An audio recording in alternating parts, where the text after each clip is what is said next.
Hi, and welcome back to another edition of Inside Great Lakes Sailing. My name is Greg Normand, your host. We begin our fourth season, hard to believe, with show number 91 here in early February 2023. We've been going for about 8 or 10 weeks, and we're going to get back on the stick to provide you with what I think is hopefully pretty good interviews and programming. We're going to change up our format a little bit this year, and we're going to talk about that just briefly. But we wanted to mention this week we have, I think, 3 really good guests. To start off with, we have Trey Sheehan, who was fortunate enough to take his Holligan TP52 and race down in the Key West area. And he's going to talk to us from Key West about winning a race and a little bit about the SORC series that's going on. When there's ice on the lakes here, you travel south. Trey was on last year.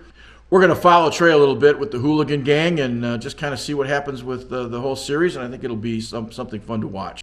Up after Trey will be Keith Stauber, who's a Midwest Perf rep, and Keith was in town to talk to the folks with the DYRA lecture series, and I think that'll be enjoyable. Keith's going to talk a little bit about the rankings, and it brought out a large group of folks to come to Crescent, so I think that'll be interesting. And we're going to finish up with our favorite wanderer, Nagy Mata, who's now down in the Pensacola area. We talked to him. I think we did 3 or 4 shows with Nagy. We're going to catch up with him as he takes his travels at the west side of Florida, and then obviously way up the eastern seaboard along the Atlantic to complete the big loop. So we'll catch up with him this summer. We have been away for a while, and we're not sure what we wanted to do with the show. This started as publicity for a junior sailing program that DYRA runs, and it's now gone a variety of ways. We've had the opportunity to cover Sail GP. We've interviewed a number of big-time sailors, and we were not really sure what to do with the program. We had talked to PBS briefly over the winter and kind of thought about going through that direction. The problem with that is it becomes a full-time job with getting sponsors and doing the rest of it. And this is supposed to be a fun, insightful show that brings a little bit of publicity to our local sailors here in the Great Lakes. I think what we've decided is we want to do a little less of the full-form interviews and get down to showing you some of the real fun and insightful sides of what sailing is. Maybe being at Mackinac Island for both the Chicago and Mac finish. A lot of it comes out of our pockets, comes out of my pocket. This is a labor of love, if nothing else, and we wanted to kind of change it up a little bit and see what we could come up with YouTube. So we're going to try and find some storylines. Like I said, we're going to follow Nagy, we're going to follow Trey Sheehan, and then we're certainly going to follow the T52 series here in the Great Lakes, which I start to believe is one of the best going. And we're going to just find some insightful interviews and hopefully bring you some different information and maybe a little less Zoom and a little more live stuff. So hopefully you'll enjoy it. We've learned a little bit about distribution from the Sail GP guys. We're going to try and change that around a little bit to try to find more voices and be a little more up to date. So we're hoping to bring you a program February, March, April, and May. We're going to try and bring it to you every 15 days. And we get to the summer, we'll do hopefully a weekly show. We still want to be able to talk to the movers and shakers and innovators of sailing, but we wanted to, I didn't want this to be a full-time job, but I still want to be able to cover some of the important aspects of what we all love to do, especially with racing. And with Sail GP coming back to Chicago, they'll be in San Francisco in May. We might get a chance to head down to Pensacola and spend some time with the folks at the America's Cup at the AC-75 boat for 2024.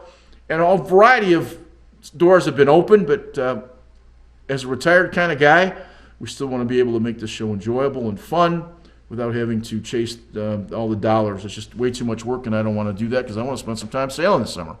So that said, we hope you enjoy the program.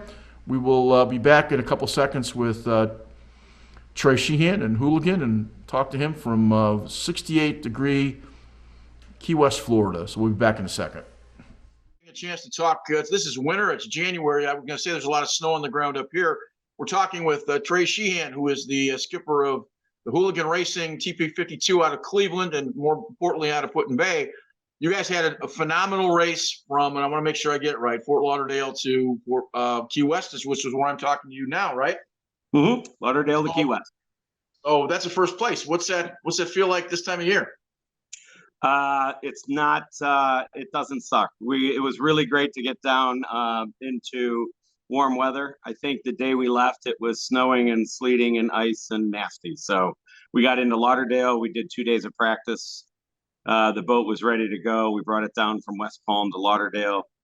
Left out of Pier 66. I'm always shocked that there aren't more boats, but it's post-COVID, and I don't know. I think we might have had 20 total or 28 boats. I don't remember the exact number, but um, it was a shame, but it was great. It was just absolute like a champagne cruise. We beat up the shoreline for about 40 or 50 miles until we kind of made the elbow turn down the Keys.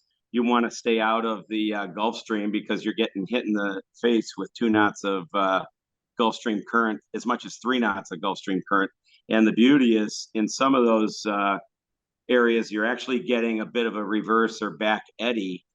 So the Gulf Stream will cut off or break off and go south. And we were able to get about a knot, 1.3 knots of current pushing us down, which is a beautiful thing. So we just made sure that we weren't any deeper than 100 feet, and did some short tacks all the way up the coastline. Through Miami, we got as close to the beach as you possibly could have. In fact, close enough that you could see the beach life, let's say, in daylight.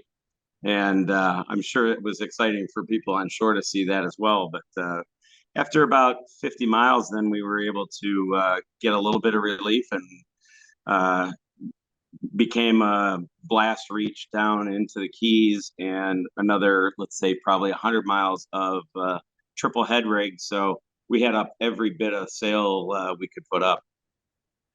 This is the third year with Holligan. Am I right, for the TP52? This third year?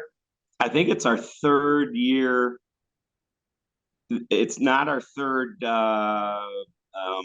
Lauderdale to Key West, but we got the boat in January, like January 20th of 2020, I think.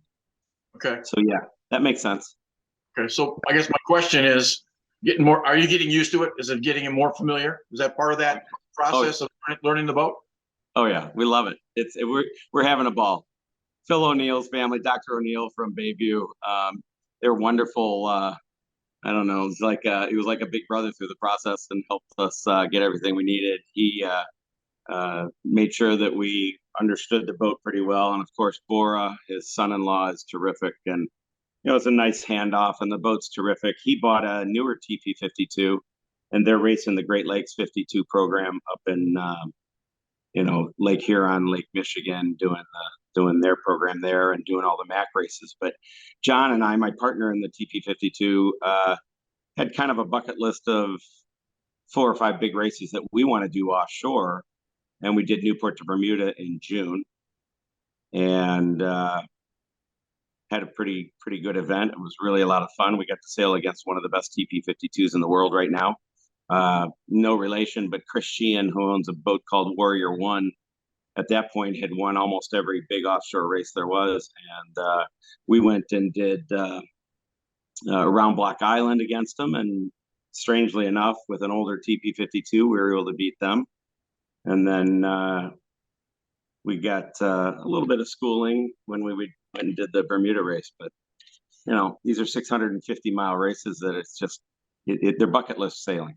And we had a ball. The TP52s are the one design is gaining great respect, obviously. The Mediterranean was sort of obviously they started in California and petered out, went to the Mediterranean. It seems like the Great Lakes is gaining. I mean, Gladiator and some of the guys that are there's some good boats, but the crew here is awful good in the Midwest. Oh, they're terrific. There's great boats doing the competition, and there's a great group of owners, and they're propagating a pretty cool program, and they make it comfortable to get these boats up into the lakes. And you mentioned some of the names earlier, but these guys have done a wonderful job of featuring some really cool offshore boats that are into the Great Lakes. John and I are getting used to the boat, and we're maybe taking some baby steps with it, but you also have to learn how to run the boat. And at this point in my life, John and I aren't going to get to do some of these races unless we're stroking a check. And so we're realistic enough to know that, we're blessed to be able to do this, and you kind of have to do it before you get too old to go bite off something like that. And, I think we'd like to go to Honolulu someday. We'd probably love to do a 2,500 miler like that. And maybe the Sydney to Hobart, which was just done over the Christmas holiday. So we'll see. It's Three, always about making sure all the planets align. 3 years ago, if you looked for a TP52, you're talking high six figures, if not millions. And now you can find boats. There's a guy at Macatawa, Eric, and I can't think of Eric's last name. Winesman. He's using it as a beer league boat on Thursdays. And he's got the dock that he had before. And I guess now you can find TP52s. And again, maybe not in 2016 or 17, but you can find them for under 300,000. Yeah. I mean, and you go look at some of the race boats that are out there these days. A brand new 40-footer is going to cost you well into that kind of number. So, yeah, I mean, the care and feeding of these boats is what probably is the most difficult part. And having 14 or 15 miles around to feed is not going to be super easy. But hey, the budget part of it, I'm not going to go into because I don't think that that's what should be the limiting factor here. I mean, obviously it's an issue, but I think that we're all big kids here, and you don't go into these kind of things unless it's not going to be a small amount, but it's not going to break the bank. I mean, it's certainly cheaper than flying, and it's cheaper than some hobbies. How many pros on your boat? I think we sailed this regatta. We had three, probably four. Okay. We had 12 or 13. We had 12 guys. So yeah, we had four. And I think that's important too. I mean, let's face it. One of the pros is kind of my right-hand guy and becoming a best friend. He's the Doyle sales guy out of Sarnia.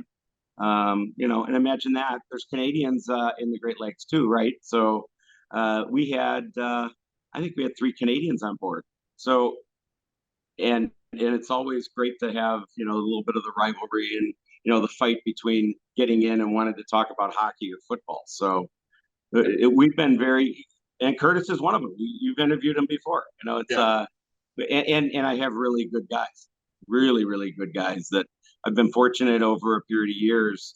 My partner and I in the Melgus 32 have kind of cultivated a good team of good friends that now we've added, different elements to it. And we pick and choose on which events in the winter we want to go partake in, but we're still very active in the lakes. And I still love sailing the Melgus 32. I mean, which again, there's a hometown. I shouldn't say hometown, but Great Lakes company. So, we're in love with the sport boats, and Melgus certainly does a great job at that. The avocation versus craziness of sailing. Would we be surprised at how many Midwestern sailors are down in Florida sailing and racing? No, I don't think I'm surprised. Why would we want to stay up north? I mean, right now it is a lot of fun to be down here, and if you pick and choose your weekends, and you're fortunate too that you get great weather. A Cleveland family is sponsoring Key West Race Week, or Southernmost Race Week, and the Ruhlman family are terrific. They're actually from my hometown of Bracknell, right on Lake Erie. Wonderful people, and they're down here with their kids. And their grandchildren sometimes come down as well. And Rob and Abby do a wonderful job. They've done a nice job of reinvigorating a regatta that I think, sadly kind of fell by the wayside for a couple of years. And what happens in its business, so Key West looks and says, we're going to backfill it with a different event. And so now there's a fishing tournament and a bridge run and a marathon and a couple of other things that we're all, competing for hotel rooms now. So housing becomes a premium, and that's the tough part, because you want to make sure that it's affordable for people to continue doing it. But I kind of got off on a different tangent there. I apologize. Let me switch gears a little bit. You're coming, obviously, we're sitting in Key West as we speak. You're coming from a practice on your CNC 30. No, it wasn't a practice, unfortunately. I wish this was practice. We borrowed a CNC 30 one design, great boat. We sailed it about 4 or 5 years ago. Another team from the East Coast invited our team because we'd been partying and having a good time down here in the winter. The guy had another a B team fall through, and he said, "Would you guys like the boat? If you'll bring your team down, you can use the boat for 2 weeks." And it was 2 long weekends, but we went down and raced the CNC 30. It's terrific. But we're into the second day of the Southernmost Regatta, and we had a tough day yesterday. Real tough day. and today wasn't much better. But hey, we're taking our lumps. It's not one design.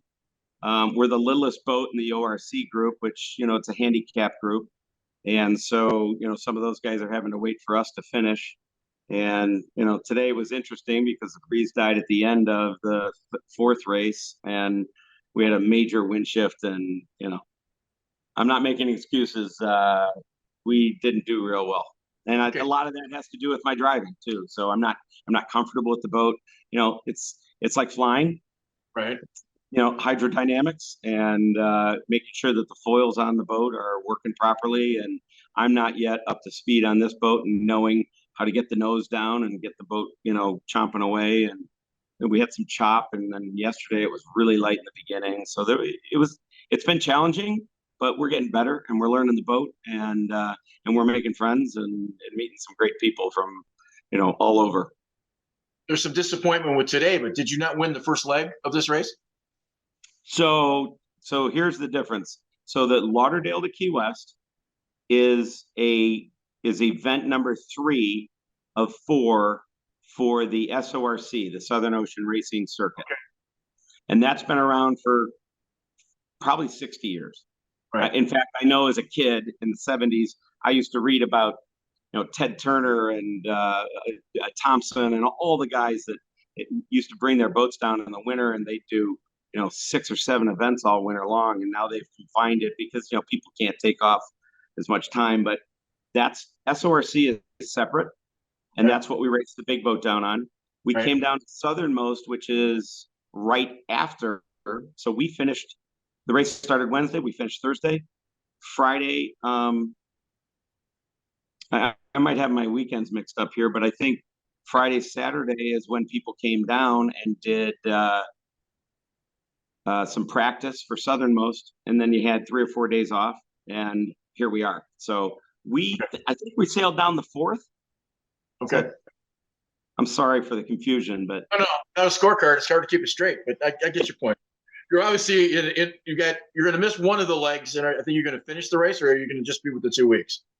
So we're kind of funny right now because the boat, so we took the 52 back up to West Palm Beach, and it's being put on a freighter and it's going to Antigua. And that means we're going to miss the last leg of the SORC events. And it's actually, it's the Cape Canaveral race, and it's actually the Holligan Cup because we won the inaugural, and we got to dedicate the trophy and create the trophy. And that was a bit of a story in and of itself. You get to create the cup that is the perpetual trophy, and we did something kind of creative that I'll tell you about some other time if you'd like. But let's just say it's very Holligan fashion. Okay. If referring to the name, correct? Yes. Okay. It's an industrial blender that you can make frozen drinks out of. Okay. That will be inscribed with the names of the winners going forward. So.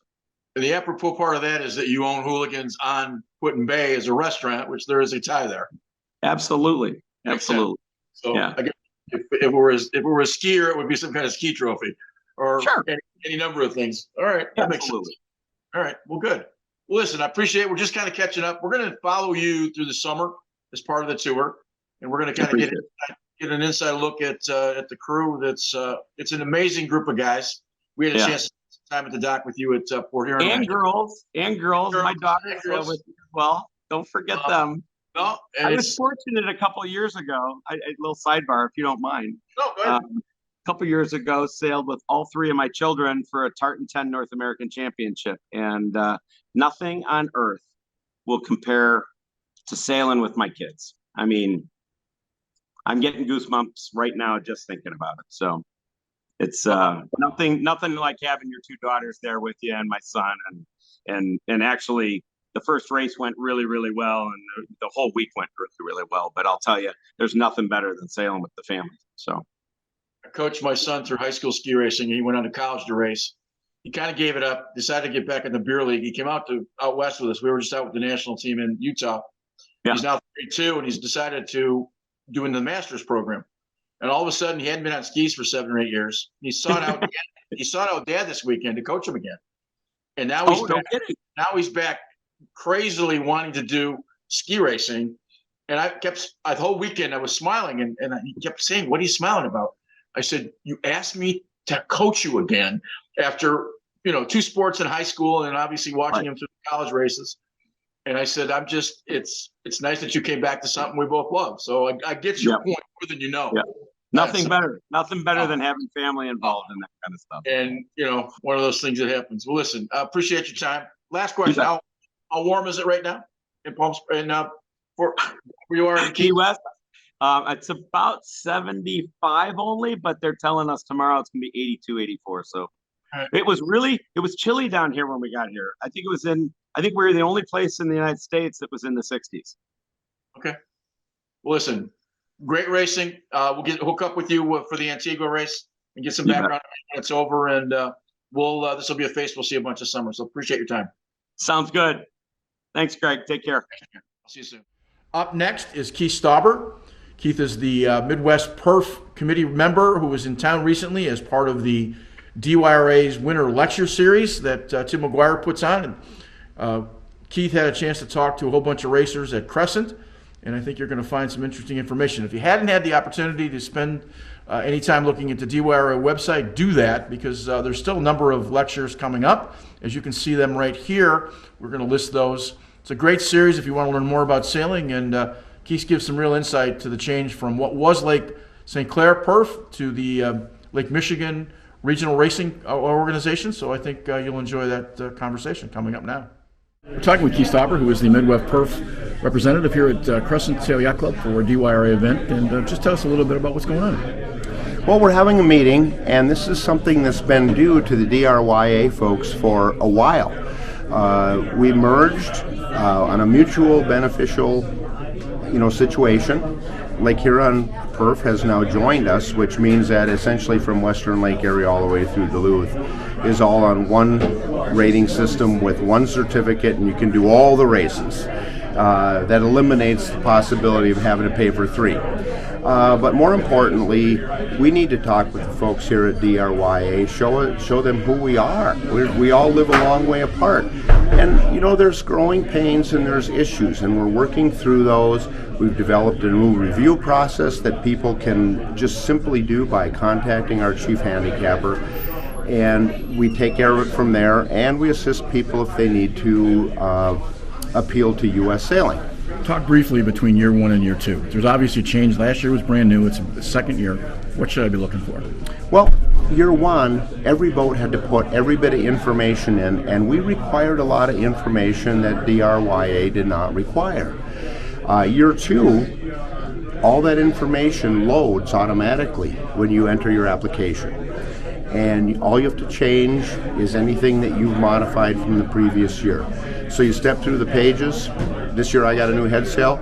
I enter my new head sail numbers, page through, go to the end, click submit, I'm done. It's a 5 or 10 minute process. First year it was a little harder, but from here going forward it's a lot easier. Race administration are also volunteers, and people have to understand that. Yes, and we work with rating. Race administration is a different thing, and most of those folks are also volunteers. Right.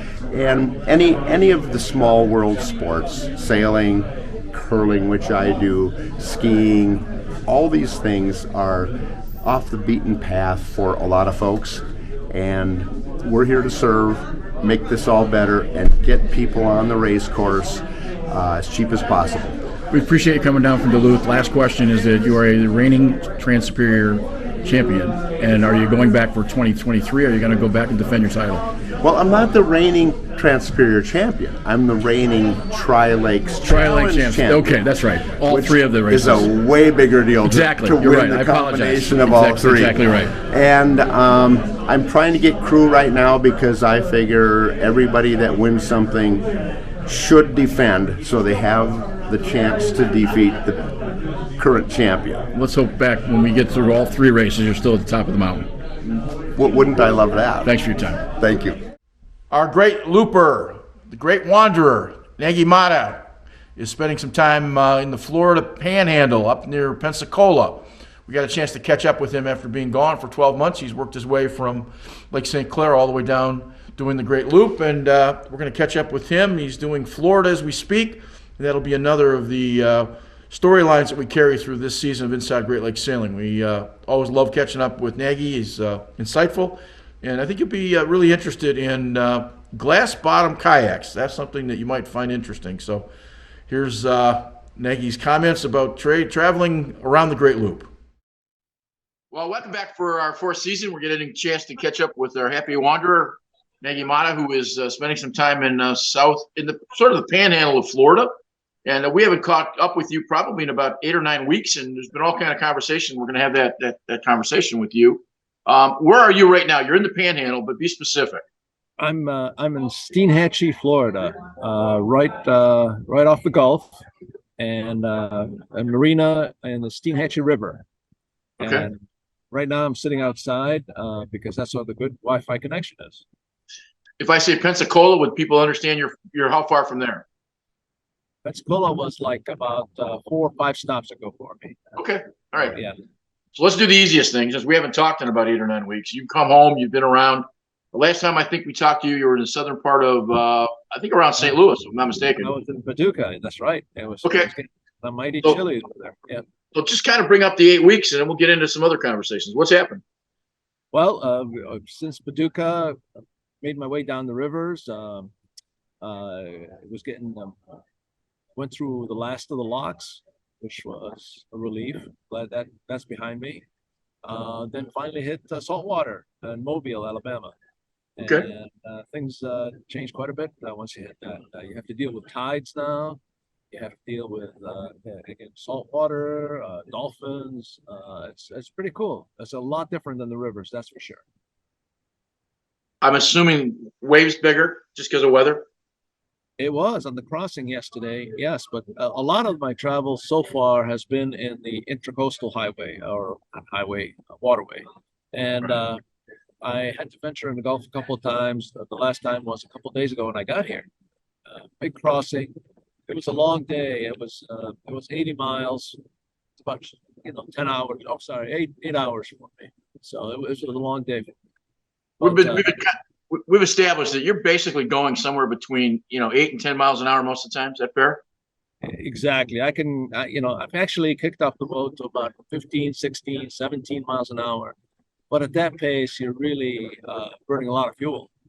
And the boat's really heavily loaded. So I prefer anywhere between 8 and 12, depending on the sea conditions and where I'm going.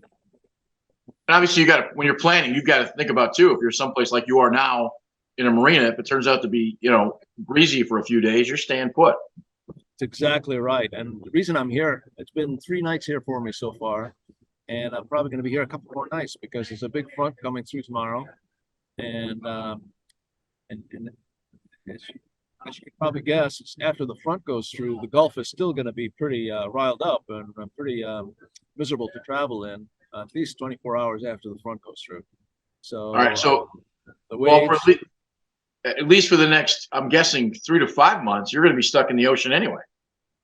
Well, no. Once I get past the next couple of stops, the intercoastal highway or again waterway. Okay.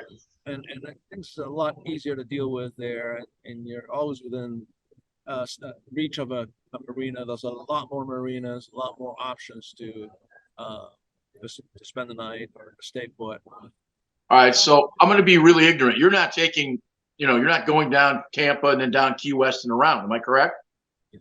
You're right. I'm going to head down to Tampa, Fort Myers, Clearwater, Tarpon Springs, the whole west coast of Florida.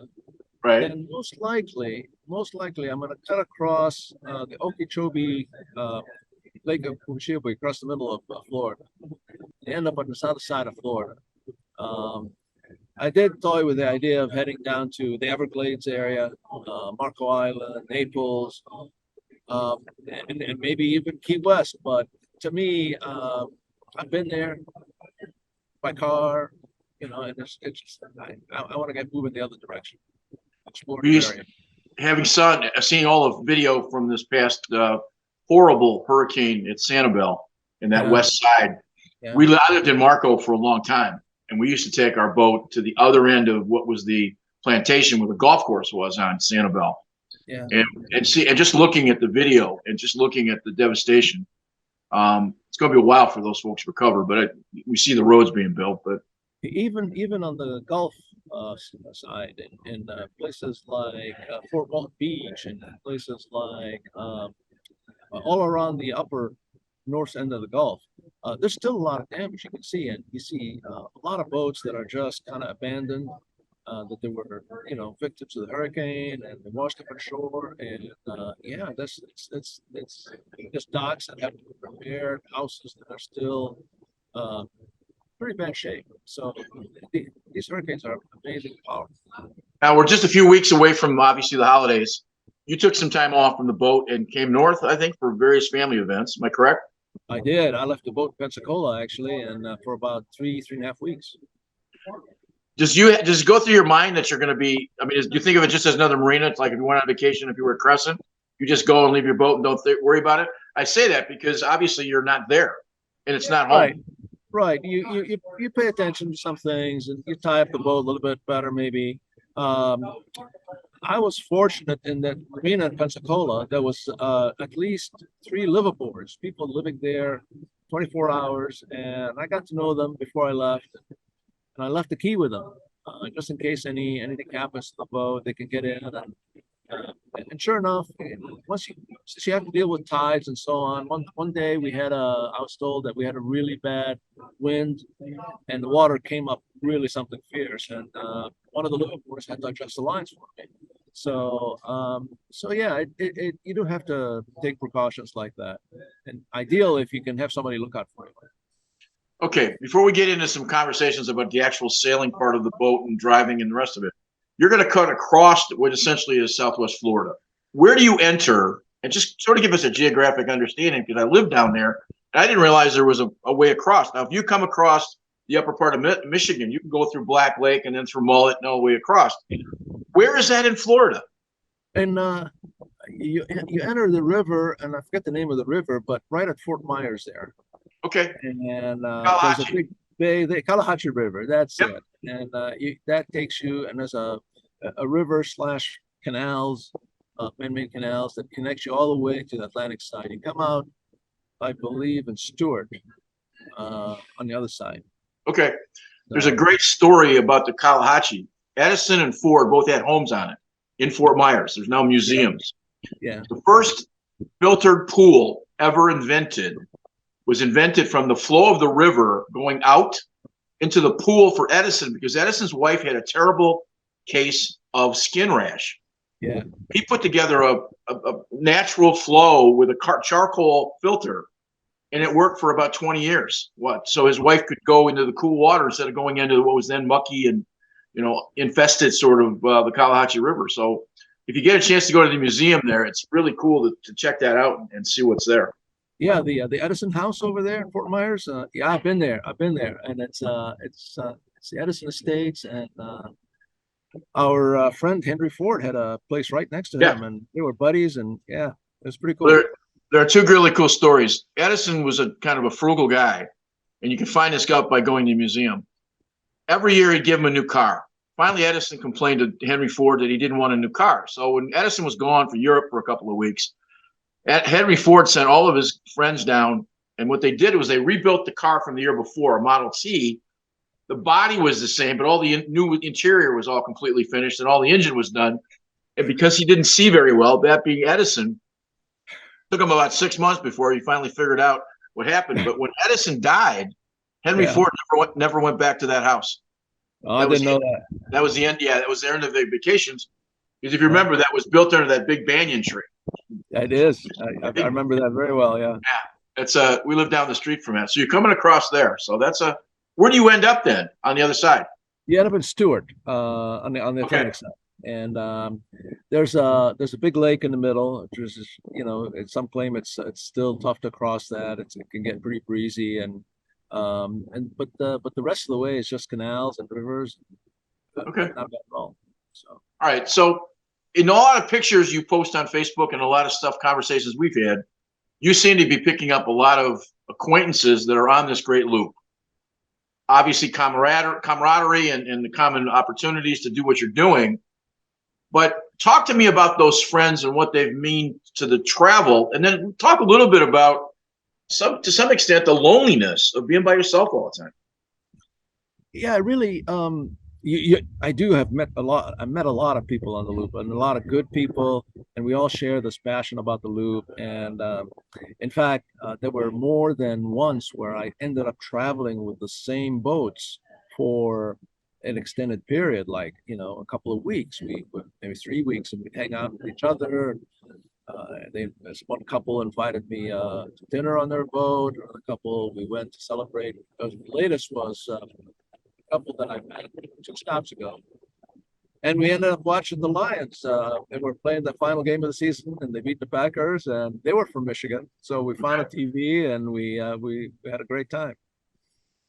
So Okay. yeah, you build up a lot of friendships, and you because you're pretty much on the same schedule, you tend to kind of travel in bunches with other boats until one of us, like I had to go home for 3 weeks. Then I met up with a new bunch of boaters.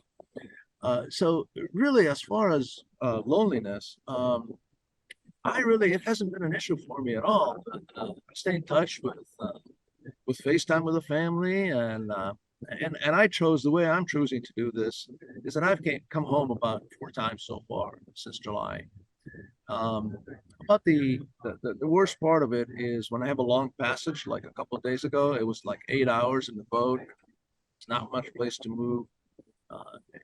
That gets a little tiresome more than anything else after a while. But as far as in dinners and socializing with people, no, it hasn't been an issue at all. You've worked your whole life. You obviously retired in recent times. So this is the first time in your life, your adult life, that you have basically, you're obviously doing this trip. This is the longest stretch in your life where it's been with no whole lot of responsibilities except travel. It's travel and stay safe and plan the next stop. But you're right. You're absolutely right. It's kind of interesting because that was an interesting challenge. I got rid of one of my cars. All I have is a beat-up car. I don't have a residence. I'm not renting anything. I don't have a mortgage payment. So it's a little different, Greg. But it's not that bad. It really is not bad. So I'm kind of planning. I'm just hypothetically. There's no fear. There was never a scared moment in the back of your brain when going, "What the heck am I doing?" Knowing everything you had and what you have now, you never thought about it. Not yet. Not okay. Really. I gotta say, not yet at all. It's again, there's times, and I think part of it is because I travel so much back to Michigan often. There are people that I know on the loop that haven't been back home because home is like very far away. There's a couple from Idaho that I'm traveling with right now, and so they haven't gone back very often. There's another couple there's lots of couples from Canada. Surprisingly, a lot of Canadians are doing this, and again, they tend to travel home a little less frequently. The old joke: there's probably less to do in Canada than there is to do here, so you got to get out quicker. I asked the question because you think about the change from the status quo of having your house and having the rest of it. You're a good-looking 60s guy, and it also has to play a life on your social life to some extent, I would think. You're not married. So I think that plays part of that in that. The independence of being single certainly helps. But is this trip easy? Do you think this trip would be easier if you had a companion? I think in many ways it would be. It each has a flavor, and I'm planning to do it again with a companion. My girlfriend and I are gonna be doing this here hopefully in the next few years after she retires. She must be a very unforgiving or a very forgiving person, having gone this long. She's still your girlfriend. She's joined me several times in Michigan, and and yes, she joined me in Florida not too long ago for a few days. So we're planning another visit in February. So yeah, we see each other as much as possible. We use the term bucket list as things to do in life, and that comes from a movie that we all watched and those kinds of things. Of the percentage of people you've talked to, how much does this bucket life turn into, let's just say in a year you're done, you go back to doing some things that was something you enjoyed and chalked up. What's the percentage of folks who decide, wow, this is a lifestyle I want to stay with? Do you have those conversations with other people that you talk with on the Great Loop? I do often, and people tend to fall into two categories. One is they're going to do the loop, and once they're done, they're going to sell the boat and move on to something else, whether it be next adventure, be an RV or buy a place in Florida or whatever. I met a couple from Michigan that is about to finish the loop, and their plan is to sell their boat. In fact, I think it's already under contract, and then they're going to buy a place in Florida, and that would be their adventure. Other couples, there's a couple that has done the loop, get this, 30 plus times. Oh my gosh. And basically and they're from Michigan, actually. They have a place in Michigan, and they every year they leave and head down the rivers in the fall and spend the winter in Florida, and then come up the East Coast. And next year they'll do the same thing again. And so to them it's a lifestyle. It's not a one and done kind of thing. I'd say probably those are rarer than people doing the loop and then either keeping the boat or selling it. But that big adventure, check that box and we're done. So I think the majority of them are like that. Before you took this trip, you never spent this much time on a boat traveling. Is that fair? That's correct. I think the longest I've spent was about maybe 2.5 weeks in Lake Huron. Okay. Have you learned anything about the adjustment? And here's the reason I'm asking the question.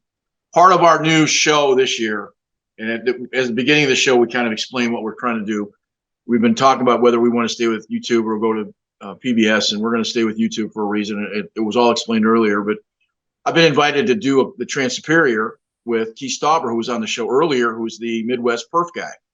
Now, I've gone 3-4 days here and there, and now all of a sudden I'm going to go across Lake Superior. What if I get 100 miles out and I find out that I absolutely hate sail racing across the lake? I can't get off the boat and swim, right? Yeah. So you're stuck with it. So my question to you to get some information is, how do you know until you do it? Is that a fair statement? Or is it just an adjustment that comes with just being there and putting up with it? Well, it depends. It depends on a couple of things. Number one, like in my case, it's basically very little risk. Why? Because my boat is trailerable. And if I spend a month or two and decide this is not for me, all I have to do is go home, get the trailer, bring the boat back home, and I'm done. Right. But other people, they have mechanical problems and they want to, bail out for some reason or another, and then they have to sell the boat or figure a way to keep it there and eventually get back to it. But in my case, it really has not been an issue at all. It's not a consideration because again, I had an easy out. If anything I didn't like it, if I get hurt, if I can have more than one way to get the boat home easily. The boat behind me is the boat you're on. You have been on for quite a while. Do you think of the boat as home or still a recreational vehicle since you have no other? It's home right now. Okay. It's home with all the chores of home, cleaning it and organizing it and weeding things out. Absolutely. I have to do that constantly, actually. More so on a boat than at home.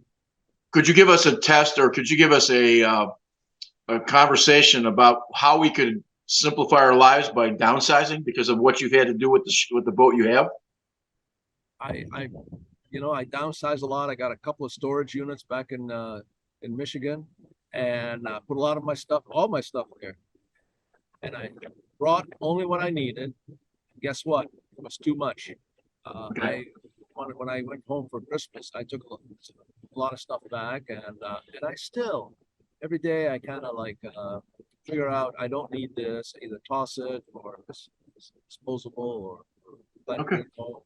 So yeah, you have to constantly reevaluate what you need and what you can keep. Yeah. Just a thought that popped in my head. When you stay there for 5 days, you get a chance, or is exploration of the communities that you're staying at, is that one of the things, get on a bike, take a walk, whatever it might be to get into town? Is that you find some similarities in towns that have marinas? I would think that a lot of them are like the west side of Michigan, where they sort of cater to the water, especially in the summertime here in Michigan. I would think they would be marina towns. And I know that sounds silly, but is that a fair statement that tourism becomes a real vital part of that? It is, and certainly in Michigan. On the rivers, I would characterize it a little bit different. The river, there's a lot of history of commerce and barge traffic and so on. So it tends to be more commercial boating in that sense. But they still have marinas and they still cater. But the barges and the tows on the river are king. In Florida, so far, it's been a lot of small fishing towns. Apalachicola, Steinhatchee. There's a couple of resort towns, but it's been on the Gulf so far a lot of fishing towns, which is I don't ask those questions because I'm trying to, you're not Vespuccia discovering America for the first time. This is a little different. It's populated, but I think there's a lot of people that think about doing the trip that never do. And you were one of those guys that said, let's go. And I think that's kind of cool. I actually, there was a lot of things to do with the boat, upgrades, organizing. I had a long list of projects. Finally, I just put a line in the sand that says I'm leaving mid-July. And I brought a lot of stuff with me to finish, some tools, and you get to it when you can. But are you surprised that as many people as you've met, you think, would we be surprised at the amount of folks that are doing this this year is a bumper crop. Typically on any given year, it's I'd say between 150 to 200 people.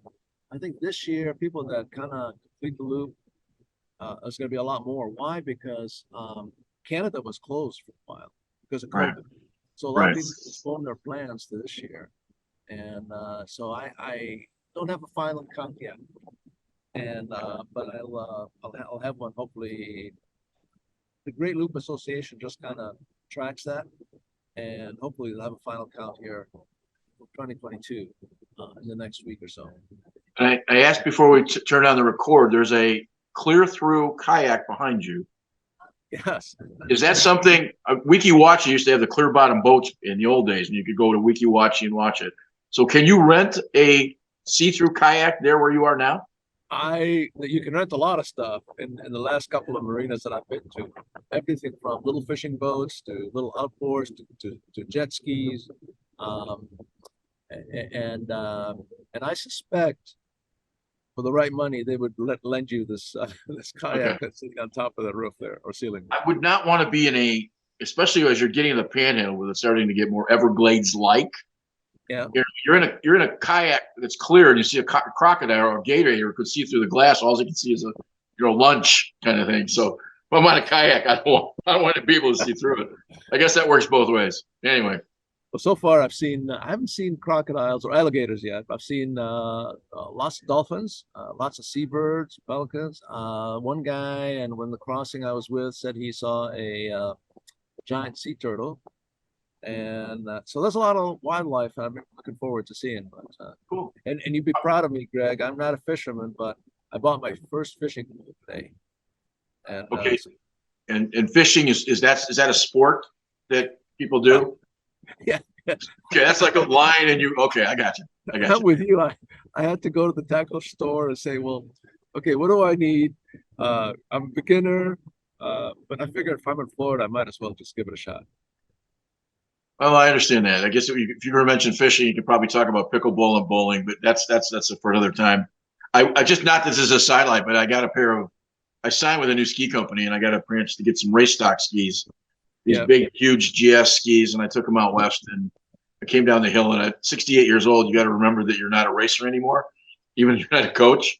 It's like me getting in a Ferrari with a supercharger, and I should still be driving a Volkswagen. It's just, they don't necessarily mix. You got to understand your age, which is, I guess, the point. Exactly. So next video, just make sure to ask me if I caught any fish or not.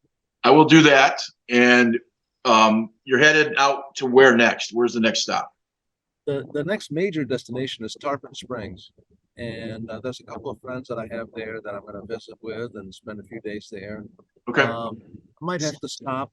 It's about 100 miles from here, so I'm probably gonna find an anchorage or two, depending on the weather. And just stop for the night, continue the next morning. I've got this picture behind me. Do you have a name for your boat? Yeah, the name is Boundless. Boundless. Okay.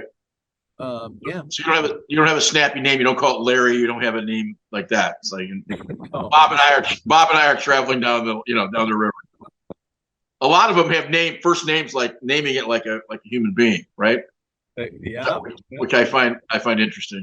He's talking about Larry, and you think, well, that's kind of strange. Larry had a sparks plug change. What are you talking about? Well, it turns out the engine. But anyway, hey, we'll catch up with you. This is a little bit. We're interviewing about the 14th of January.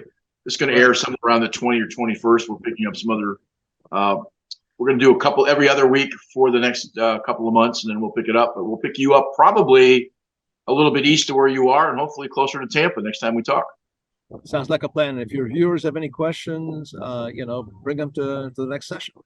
Okay. Thanks very much, and God, be safe. Thanks, Greg. Take care. We sure hope you enjoyed the interviews with Trey, with Nagy, and Keith. Insightful information. We're taking a bit of a different direction. We hope you enjoyed the first show of the fourth season, and we hope you join us for the summer. We're not sure exactly how many shows we're going to do. But we're going to try and get up a little more close and personal. So that being the case, for all the guys in back, my name is Greg Norman. We hope to see you next time. February 15th, we'll be back with another show. So thank you.